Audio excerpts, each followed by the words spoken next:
కేంద్ర ఆర్థిక మంత్రి నిర్మలా సీతారామన్ మాట్లాడుతున్నారు. లైవ్ లో చూద్దాం. It has certainly looked at rural prosperity, focuses on urban development, particularly looking at urban workers, and continues to lay emphasis on reforms. 6 specified sectors have been identified, and I spoke about it in the budget. Sectors in which we will continue our reform agenda. All this, even as we have continuously been engaged with the stakeholders, and interest of education and health has been prioritized.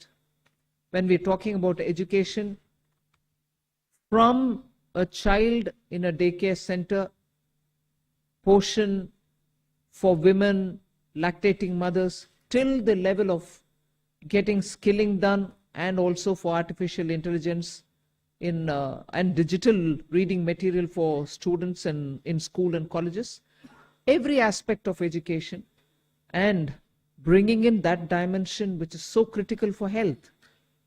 Daycare, cancer centers, and making sure more medical seats are available. These are kind of things with which I'm trying to highlight. The approach in this budget has been pointed on areas which definitely need immediate intervention, outlays, and action along with the states. So Vikasit Bharat is not just being described. I've given you also what we mean by Vikasit Bharat, or what is it that we expect to achieve for Vikasit Bharat. So this budget actually has given you several things on which you can understand how this economy is being planned to take forward a route towards Vikasit Bharat. Secretaries have joined me. All of them would also come in to explain or answer and give clarity and so on. But one thing which I certainly would like to highlight is responding to the voice of the people, which is what Prime Minister Modi is known for in his administration. It's a very responsive government. And as a result, the income tax simplification, which I announced in July, is already completed in its works, and we shall bring the bill in the next week. So the income tax simplification, about which in July budget I have gone in detail to say, the work is completed within 6 months is what I said. Within 6 months we've brought the bill. It will be coming into the parliament next week. So if we are talking of reform, inclusive of taxation, the work is done. This budget also speaks about rationalization in customs. Tariffs are being brought down, tariffs are being simplified, and also the basket which consisted of so many different tariffs for so many different commodities are now reduced. 8 were taken off earlier, 8 has been taken off now.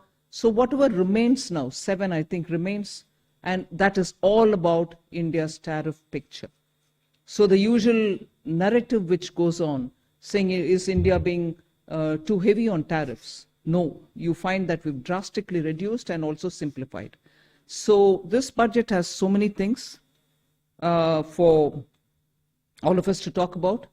The more important thing about agriculture, which performed very well during COVID and which has contributed to India's food security, the proposals which are mentioned in this budget actually talk about everything to do with beej to bazaar, literally from the stage of seeds, hybrid seeds, climate resilient seeds, seeds which can give greater output, seeds which are going to be high yielding, all this together to the final point of India becoming the world's food basket. That's the definition I put in when I was talking about Vikasit Bharat. So we are making sure that India's agriculture gets the support across the board, whether it is on seeds, whether it is for skilling the farmers, whether it is rural prosperity, whether it is going to have agriculture and allied industries being set up in rural areas, and whether it is going to be farmers getting better and more loan with interest subvention, not just farmers, fishermen, and also dairy, meaning animal husbandry. So the picture for rural development and the picture for supporting agriculture is across the board, and that has been narrated.